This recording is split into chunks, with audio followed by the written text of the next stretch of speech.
Hello, welcome to Microfiche Microphone. I'm Micah, and on this channel we look at microfiche from the past, old newspaper articles in the public domain. We look at them with our modern eyes, our modern perspective, and see what we can learn from them. On this microfiche time capsule, we are looking back at the Juvenile Instructor from the 1st of November 1900. And we are continuing our Lives of Our Leaders series, and this one is Lives of Our Leaders, the Apostles, Anthon H. Lund. Now, I do know a little bit about him, so I'll just briefly let you know. He is from Denmark originally and speaks like a million languages. I think it's 6, something like that. Anyways, I find him this is one of my favorite people to research about, and I'm kind of excited that we get to do one today. I have read the article before when I was making up my articles that I was been working on for a while, and he was probably my favorite person that I wrote about. And I think the reason is because he was so very intelligent, and there were evidence of his intelligence over and over again. And it was kind of cool to see, because usually when you're talking about people of faith, they're not necessarily people who are terribly intelligent. They can be sometimes, but not always. And when it is someone who really has extraordinary intelligence, it's really nice to see. So I don't want to give away too much, but he was quite impressive and showed leadership qualities at a young age. So I'm excited to talk about him because he's also not very well known. So let's take a look. A thoughtful student of Bible and ecclesiastical history can hardly fail to notice what seems to be a general rule in the kingdom of God, that those who are destined to perform a special work in that kingdom, those whose place is in the foremost ranks in the advancing hosts of victorious Israel, are from the earliest years of their earthly existence led and fostered by the hand of providence, with that special mission in view. The rule is well illustrated in the histories of Moses, Joshua, David, Daniel, Samuel, Ezra, John the Baptist, Paul, Timothy, and many other familiar Bible characters. It is suggested by the lives of Polycarp, Augustine, Luther, Knox, Bunyan, and a host of others, prominent in the history of the religious movements of the world. Okay, I'm sorry. I'm going to interrupt here because I want to see who the author is of this article really quickly before we keep going, because it sounds like it might be Orson F. Whitney. Oh no, it's J.M. Sjodahl. Okay, yeah, it makes sense that he would do it because he's also Danish. But sorry. It's just that Orson F. Whitney is very into like the flowery language, and he beats around the bush and doesn't get to the point really quickly. But apparently J.M. Sjodahl is also not dissimilar in that sense. But it makes sense that he would write it since he's also Danish. He probably knew him earlier, than this. And it appears no less in the biographies of the martyred seer of this praetory dispensation and his successors, the prophets and apostles of the Church of the Living God. Of all of them it can be said that they came into the world through a righteous lineage. Their characters were formed from the very beginning of their existence. Many of them had saintly mothers, to whose devoted love they can trace the course given to their lives, and they were, in the words of the royal sage, led to remember their Creator in their youth. The subject of this brief sketch presents another illustration of this general rule in the kingdom of heaven. Anthon Henrik Lund, the subject of this sketch, was born in Aalborg, Denmark, May 15th, 1844. When he was 3.5 years old, his mother was taken seriously sick. The visit of the doctor, the subdued talking, and the anxiety he saw on the faces around him impressed him deeply. He even remembers what a dismal rainy day it was. Next, he remembers seeing his beautiful mother lying in her coffin. These 2 occasions are indelibly stamped on his memory. Yeah, I didn't remember that he lost his mother so young. In the fall of 1847, his father was drafted into the Danish army and sent to Schleswig, where an insurrection was threatening.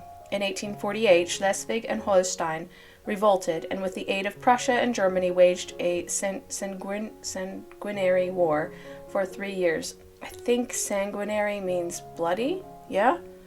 That doesn't sound fun. During the struggle, Denmark needed all her patriotic sons, and his father served with distinction through the whole war, and did not return until the boy was 7 years old. Gosh, who did he stay with? I've always wondered about this. They always say, oh, the parents did this, that, and the other thing, and there was some reason why they couldn't be with them. And then I'm like, so who took care of the child? There must have been someone. And they don't even ever credit that person.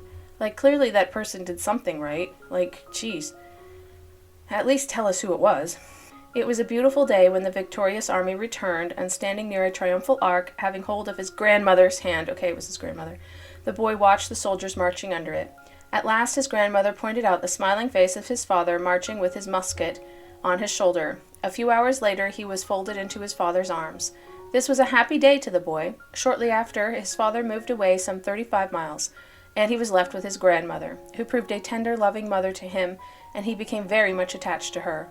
And when his father, a couple of years later, wanted to take the boy with him home, he pleaded to be left with his grandmother. See, this is very typical. This is pretty normal. Like, I mean, he's been with his grandmother for years. Why would he want to suddenly go with his father? Like, he doesn't know you, you know? At that point, he does not know you. And granted, it was of necessity that he went to war. He was probably drafted into the military at the time, so they didn't have a lot of choice there. But he clearly wasn't that willing to be a parent, so, I'm just saying. She bestowed upon him a mother's love and devotion. She was the soul of honor, and though her own children thought her discipline had been rather strict, Brother Lund only remembers how tenderly she cared for him. But the thing is, like, Anthon H. Lund wasn't terribly, like, a child who misbehaved. Like, when you keep going, it's clear that he was an obedient person. I don't think that he remembers the discipline because she didn't really have a reason to discipline him. Yeah? Like, if he always was obedient and always did what she asked him to, then, why should she discipline him? At the early age of 4 years, Anthon Lund was sent to a private school, where he mastered the first elements of reading, writing, arithmetic, etc. And when 7 years old, he entered the public schools of the city of Aalborg. Okay, so, no, that makes sense to me, because at 4, he was with his father, who as a single father, and then at 7 was when he went to his grandmother's house. So it sounds to me like his father is slightly better off financially than his grandmother was, and he was willing to pay for his private school as long as they were living together. But as soon as he left, he didn't have the funds, or he probably didn't have the funds, because let's say, drafted into the army, I doubt he was making as much as he did before. So that made it necessary for him to go to public school. No, it makes sense to me. His industry as a student and his aptitude for learning are shown in the fact that he rapidly advanced from one grade to another, passing entirely over the second grade. Yeah, I remember that as well. Yeah, I think he skips a couple grades, but I'm not sure. At least one, obviously. And while preparing himself for graduation in the course of study given in the school, he took, besides, private lessons in English, and also studied German and French. Now, it's not that unusual for him to be multilingual at that age, but, the fact that he learned English on purpose in the 1840s, was it? 50s? That's very impressive, because that wasn't really typically done. So, German probably is more common, since Denmark shares a border with Germany. And French also makes sense. It's kind of, the lingua franca is actually a phrase, because French was the international language at the time, yeah? But he also learned English. That's one that surprises me at the time. At the age of 11 years old, he held the first place in the school. Already at this early age, Brother Lund had an irresistible desire to study the Word of God. In his grandmother's house was a Bible belonging to his uncle, which his uncle had forbidden him to touch, for fear he should soil or otherwise deface the precious volume, but his grandmother often asked him to read some of its passages to her. This filled him with an ardent desire to read the whole book, and encouraged in this by his grandmother, he commenced at the beginning and made himself familiar with the main events narrated in that sacred volume. One day in Lent, when the streets were filled with people looking at the Lent procession, he thought, "What a delightful day I can have reading the Bible." He imagined that his uncle would be among the sight-seeing multitude. He had settled himself down on his favorite place with the Bible open, reading the fascinating history of Israel under the kings, when he heard a step on the stairs. The door opened, and there stood his uncle before him. He asked his uncle to excuse his having taken the Bible without permission. His uncle answered, "I am delighted, my boy, to find you thus employed on a day like this. Read it as much as you like." As he was only in his 8th year, his uncle was surprised to find how much he had read, and how well he had grasped the meaning. So he was intelligent, yeah? Brother Lund says those early readings have been a great help to him, as they fastened the thread of the Bible narrative securely upon his mind. Not having brothers or sisters, he was left to himself much of the time, and books became his company. He read all the books he could get, and all his pocket money was spent at the bookstores. He was then, and later, fond of visiting such places. See, he's a bookworm. I love it. I think that's so cool. I think that's why he's one of my favorite people to learn about, is because he's an intelligent bookworm, you know? I don't know, I just kind of like that. When in the year 1850 Elder Erastus Snow arrived in Denmark to open up the mission in the Scandinavian countries, one among the early converts was the uncle of Anthon Lund, Jens Andersen, at present a respected resident of Cedar City, Utah. Okay, so it must have been on his mother's side, yeah? His uncle on his mother's side? His grandmother, too, accepted the gospel just before his uncle emigrated and was baptized in 1853, when Anthon was 9 years old. In this way, he came in constant contact with Mormonism. In his grandmother's home, he found an abundance of Mormon literature. He read this eagerly, and the Lord opened his heart and his understanding to believe and to comprehend the truth set forth. He soon became familiar with the history of the church and its doctrines. Elder Anthon Lund says he can hardly remember a time when he was not convinced of the truth of the gospel. From the first moment it was presented, it appeared to him in comparison with common orthodoxy as the clearest daylight compared to the uncertain flare of the northern aurora. It became to him the pearl of great price, the possession of which he would gladly sacrifice everything. Yet there was many a conflict in his young heart before the step was taken which united him with the church. Those who at the time identified themselves with the church were generally ostracized socially, and often subjected to persecution. And some years elapsed before Anthon, though fully convinced of the truth of the gospel, asked for baptism. Yeah, it's kind of hard to, let go, because you're basically turning your back on a lot of things, including your friends and your pupils and, your teachers maybe even. You might be subjecting yourself to a lot of problems, and that's really uncomfortable, yeah? So I understand his hesitation, but I'm glad he eventually did. At that time, there was a great deal of persecution of the saints in Aalborg, and this spirit actuated even the schoolboys, and to such an extent that none of the saints could send their children to the public schools. That's awful, but he went to public school. Brother Lund was the only one belonging to the saints who attended the school. Sometimes the boys threatened to baptize him, and at other times they united in giving him a beating. But as a general thing, he was a favorite with both his teachers and fellow students. So it was only for that one reason, yeah? One of his father's younger brothers, about 3 years older than Anthon, was in the same class. Can you imagine having a younger brother that much younger? He's 20 years younger than him? That's crazy. Of course that happens, but yeah, one of his father's younger brothers, about 3 years older than Anthon, was in the same class. And although he hated Mormonism, he would not allow anyone to abuse Brother Lund. I like that. He's protective of his nephew? Yes, his nephew. Having tact enough never to complain against those who had persecuted him, and always ready to help the boys in their studies, he won them. Yeah? Oh, it's kind of like this story of the ostracized kid who everybody actually ends up liking because he's so smart and kind, And so he ends up tutoring people and everybody likes him afterwards. Nearly everyone in his class was 2 or 3 years his senior, because he skipped grades. At least one, yeah? Still, they did not envy him his promotion. To become dux, or first in the upper class, was the ambition of all the pupils. When the school met after the summer vacation, when Brother Lund was 11 years old, and all were anxious to know where their places would be, the class was unanimous in giving the first place to him, and would not allow him to take his old place. At the examination, the bishop of the diocese was present and personally catechized Brother Lund. The answers surprised him, and he said to the whole school, "I have not heard a boy answer so well in any of the 200 schools in my diocese."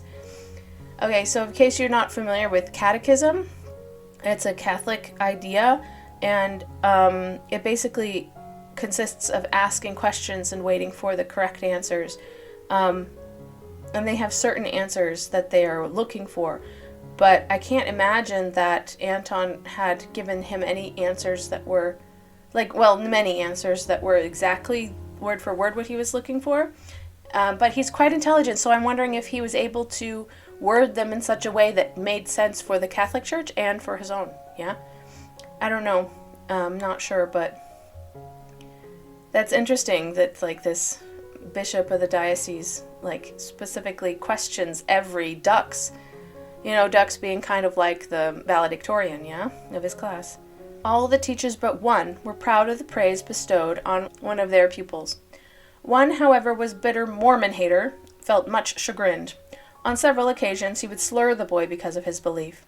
One day he said, "It is expected that the dux of the school shall give a good example to the pupils. What a shame if they should imitate yours and become Mormons." Brother Lund answered, "They would never regret it." The principal of the school was Brother Lund's best friend. When he learned that the boy acted on his own conviction, he said, "I thought you were persuaded by others, but I see that you are thoroughly convinced of the truth of Mormonism. Follow your honest convictions, my boy. I would not hinder you from obeying the dictates of your conscience." Brother Lund loved this good man, and when he went back on his first mission, he learned with regret that he had died a short time before. He loved his relatives dearly, and as they were opposed to Mormonism, they sought to keep him from joining the church. They wanted him to take a collegiate course, which especially suited his inclinations. His teachers also urged him to take such a course. They did not know how great a temptation this was to the boy, but the Lord gave him strength to resist it, and his spirit continually strove with him, reminding him of his duty. He was baptized on the 15th day of May, 1856, on the 12th anniversary of his birth. Ah, it was on his birthday. Cool. Elder Julander, who died a short time ago at Monroe, performed the ordinance. And on the 18th of May, he was confirmed by Elder Peter Madsen, now living in the 2nd Ward. I love how they mention, like, where they live now. Well, like, in 1900. When Brother Lund joined the church, Elder C.D. Fjeldstedt presided over Aalborg Conference. Brother Fjeldstedt's sermons made a deep impression on the young boy. His original, convincing, and entertaining style was much admired. At the same time, Bishop C.A. Madsen of Gunnison was pastor over Aalborg and several other conferences. His excellent wife, who was a highly educated lady, rendered the boy much assistance in his studies of English, and he became very much attached to Brother and Sister Madsen. When Brother Lund was 13 years old, he was called to labor in the vineyard. He was called on a mission at 13. Like, it's crazy. His mission was to teach emigrating saints English, to distribute tracts, and help the elders hold meetings. When giving his first report at the conference, Brother Fjeldstedt lifted him upon a table, and thus he made his debut before an audience. Because he was short, right? Besides his tracts, he always carried a number of millennial stars, which he would read to the saints, he being able to translate them into Danish nearly as fluently as if he were reading a Danish paper. See, that's so impressive. Like, I can't even do that, and I'm trilingual at the moment. Like, it's so crazy. But one of them is not Danish, by the way, so if I'm messing up the Danish pronunciations, I sincerely apologize, but I'm doing my best. The saints were delighted to listen and were strengthened in their faith. A series of articles published in the Millennial Stars, Answers to Objections, was a great help to him in meeting the arguments of the ministers, who were then publishing in Danish the same falsehoods about the Mormons which had flooded America and England. When he was first sent out, some thought the Mormons were going daft to send one so young. Such a remark was once reported to Brother Lund. He said, "Never mind, I'll make that man my friend." It's so funny. Like, well, it's fine. I'll win him over eventually. He did so, for in the course of the time, the man who had spoken so slightingly of him asked to be baptized and wanted Brother Lund to perform the ordinance. Brother Lund became well acquainted in the whole conference. He traveled without purse and scrip, and during the 4 years and a half he labored as a missionary, he does not remember having bought half a dozen meals. I love that. I love that he was... like, it sounds very charismatic to me. Like, being so highly intelligent and charismatic is not common. So it's always a surprise when someone who's very intelligent is also very charismatic. Yeah. And, I just really love that. 4.5 years on a mission, though. Starting at age 13. Like, So when he was done, he was 17, 18? Oh, gosh. Friends were raised up to him on every hand, and men outside of the church told him to let them know what he needed, and they would furnish him the money, and they did so. One day while he was out tracting, he visited a large mill owner, whom he found in his library with another gentleman. After spending an hour in answering their questions, the man in the house said, "It is too bad that you are a Mormon. If you will study theology at the university in Copenhagen and become a Lutheran minister, I will pay the expenses and make you my heir." Like, I remember this story. This is so crazy. Like, out of nowhere. He was only answering theological questions for an hour. And he was like, oh, you should study theology and then I'll make you my heir. It's like, wait, what? Like, you don't even know this kid. Like, oh, that's so weird. Brother Lund answered, I have no doubt that you are a rich man, but you have not money enough to buy my allegiance to the Church of God. And I love that answer too. Like, you can't be bought, dude. I can't be bought. The answer seemed to please both the gentlemen. Brother Lund has wondered since whether the man meant what he said or not, but believed at the time that he was in earnest. But it was no temptation to him. He felt he had found the pearl of great price. His experiences in the mission field have been varied and interesting. Once he had promised to meet at a certain place to help hold a meeting. To reach this place, he walked some 10 miles facing a heavy snowstorm. When he arrived at the house, he found the house full of people, but the elders had not come. He sat down among the people and heard them say, the Mormons have fooled us today. When the time was up and he saw no one else would be there, he arose and asked the people kindly to give him their attention. How astonished the people looked at the boy, but they were so still that you could hear a pin drop. After the meeting, everyone present came and shook hands with him and thanked him. Several present have since joined the church and emigrated to Zion. Did they say how old he was at the time? No, they didn't. But I'm guessing, because he was called on his mission at 13, and he served 4.5 years, so it was somewhere in between there. So he was at most 17, yeah, when this happened, and that's just crazy. Like, you just have this young kid stand up and teach a whole room full of people. Like, it's so impressive. This is why I love him so much.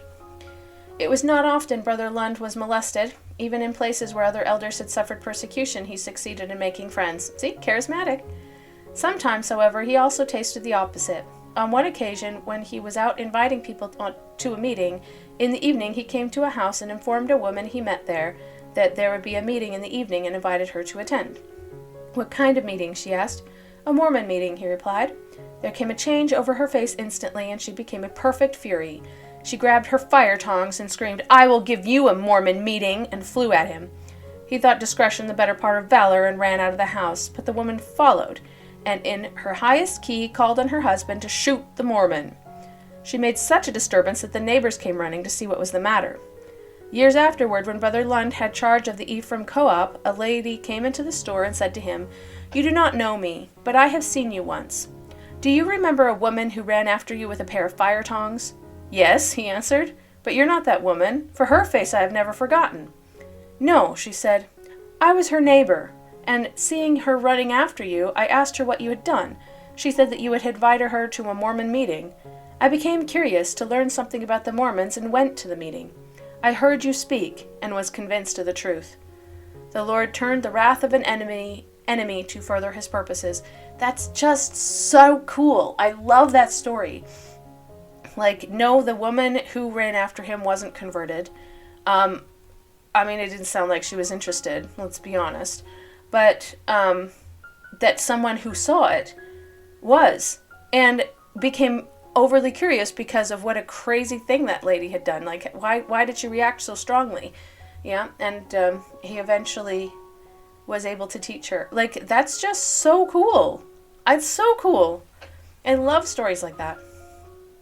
Brother Lund had on one occasion obtained permission to hold a meeting in a town where it had hitherto been impossible to make an opening.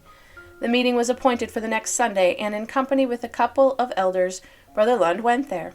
On entering the town, they were warned not to go to the meeting, as the mob would disturb the meeting, and they had given the blacksmith the bully of several parishes all the liquor he would drink in order to get him to pound the Mormon elders. Oh, that's awful.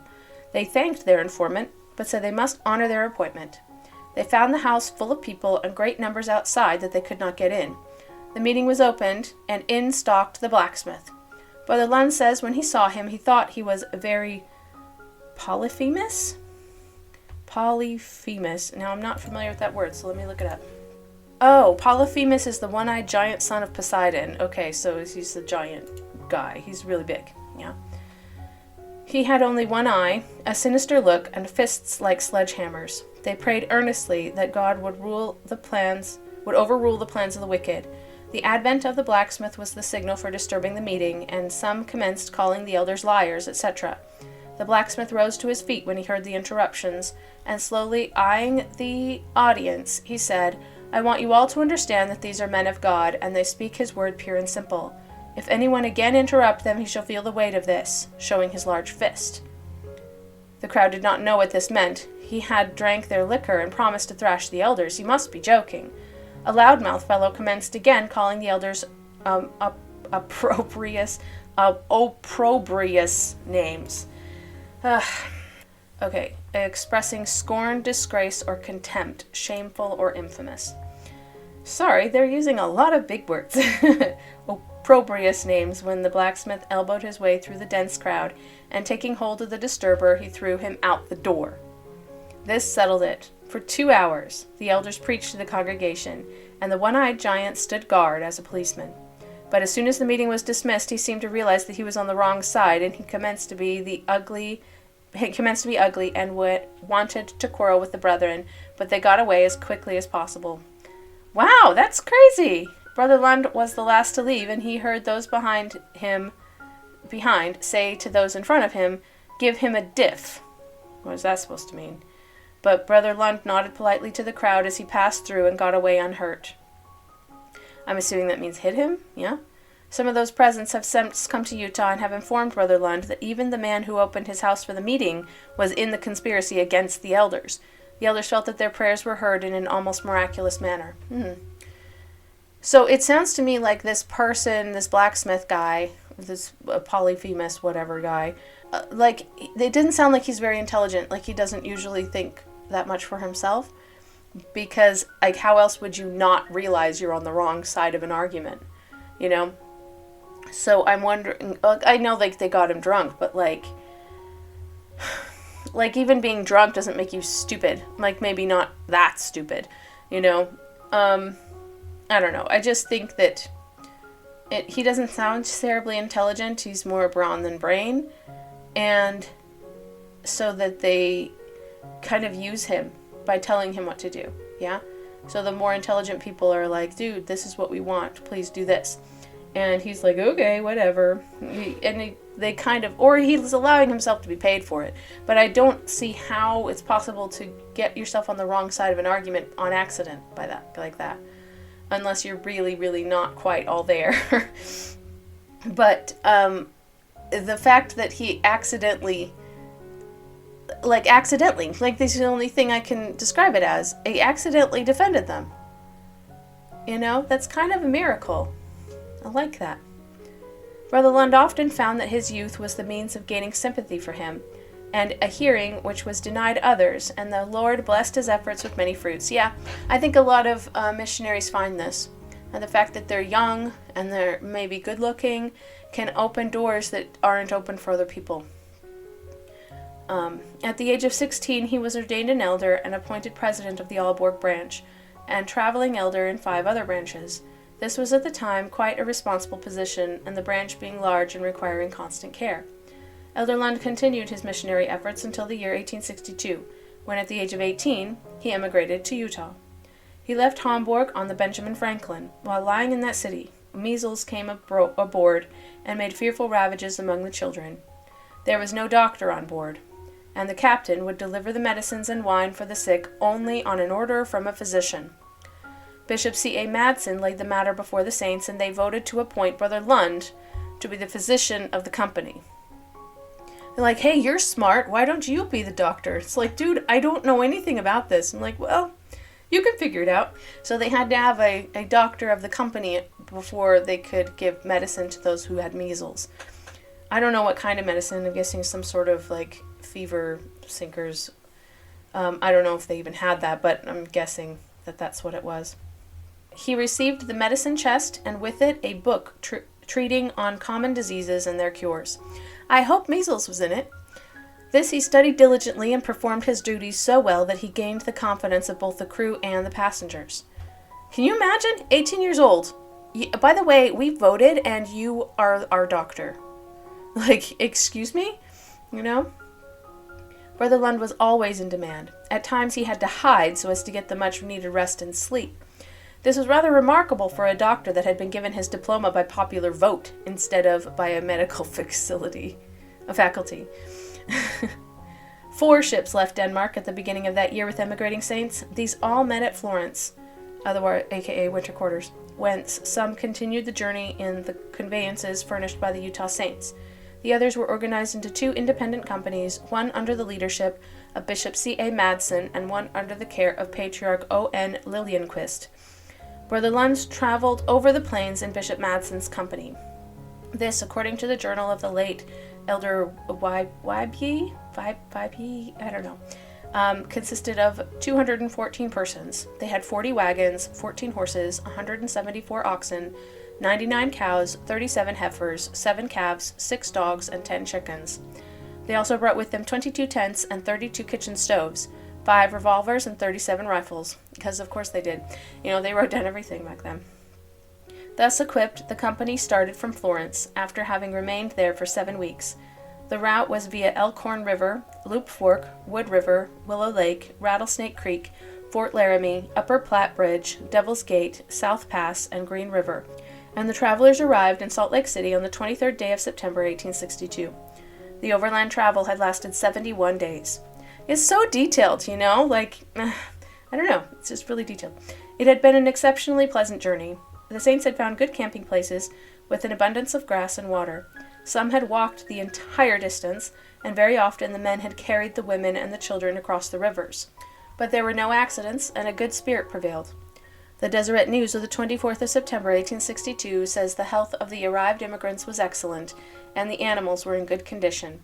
They only lost 7 or 8 animals on the road, and the only accident that happened was the breaking of a wagon tongue near the end of the journey.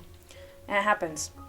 The hand of Providence was over Brother Lund, and with the rest of his fellow travelers, he arrived in Salt Lake City, rejoicing at having reached in safety the goal of the long journey over the sea and land.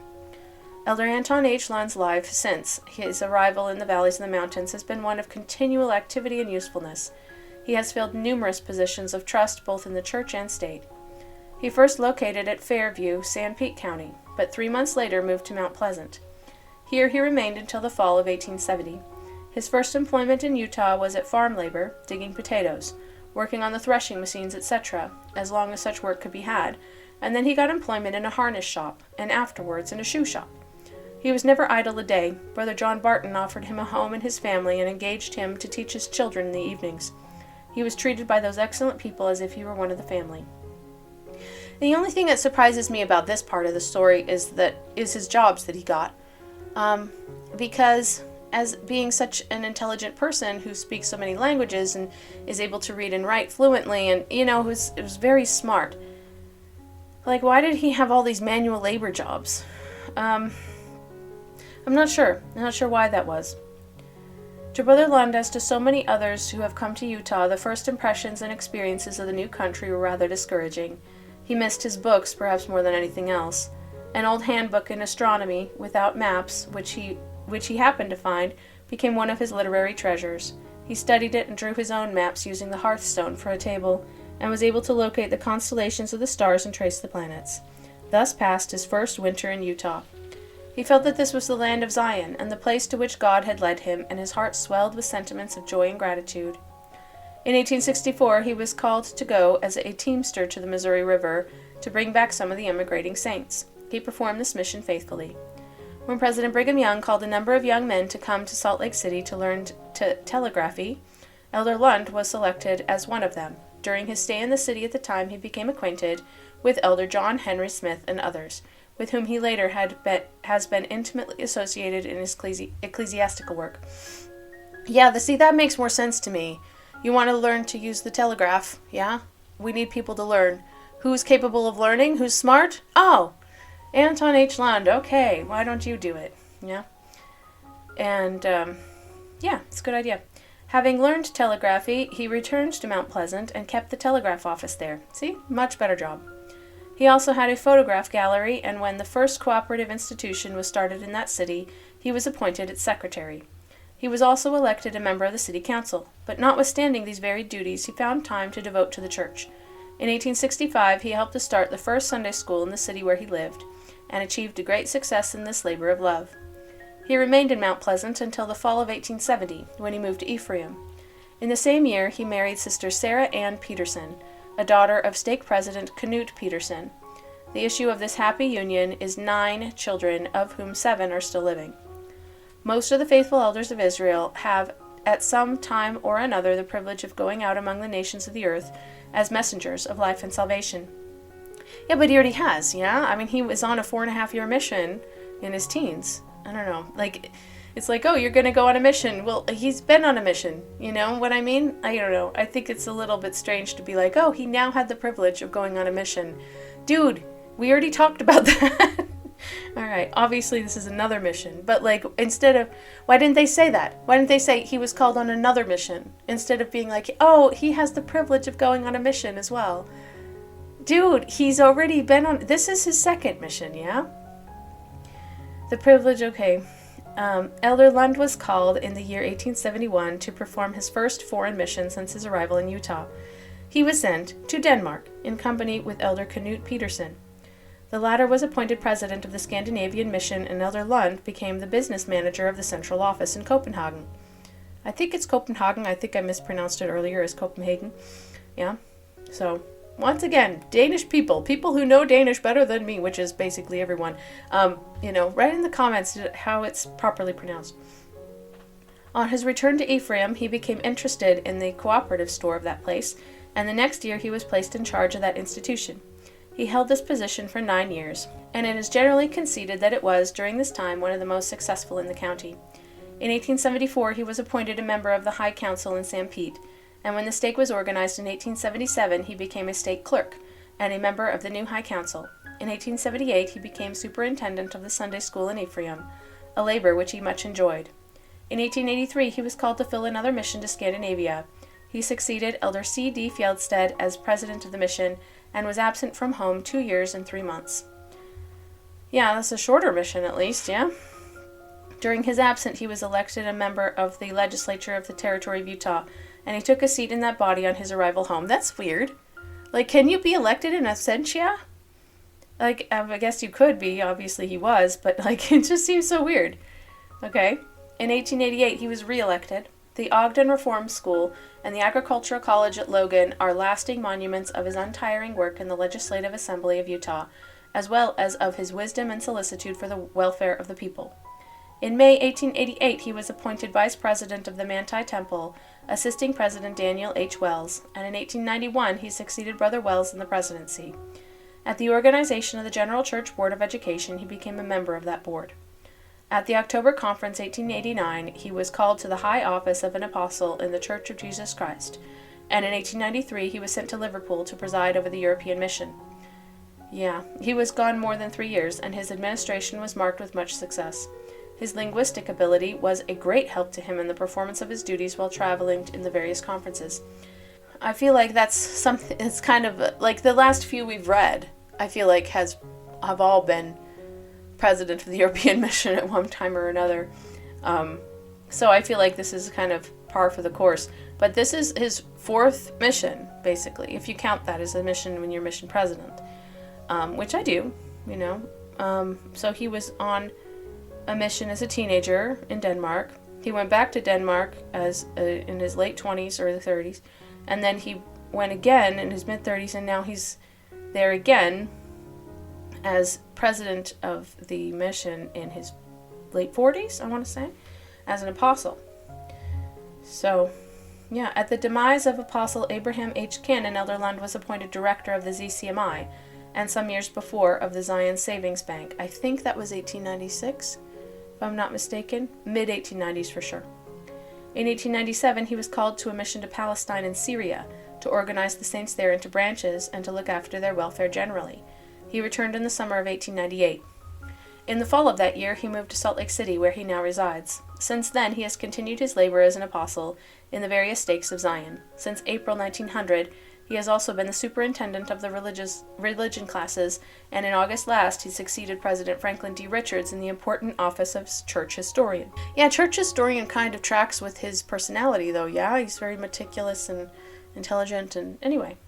This certainly is the most remarkable career, and the key to it should be of value to the reader of this brief sketch. The writer, once having the privilege of an intimate conversation with Brother Lund, asked him, "What has been the leading principle by which your life has been guided?" To which he replied after a moment of deep thought, "I have always endeavored to find out what is right, and then to do it."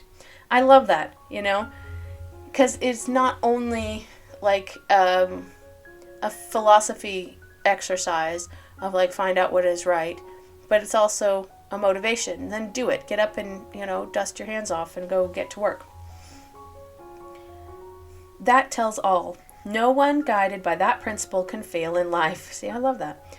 The Son of God himself attained glory and power and dominion because he yielded faithful obedience to the will of his Father in heaven.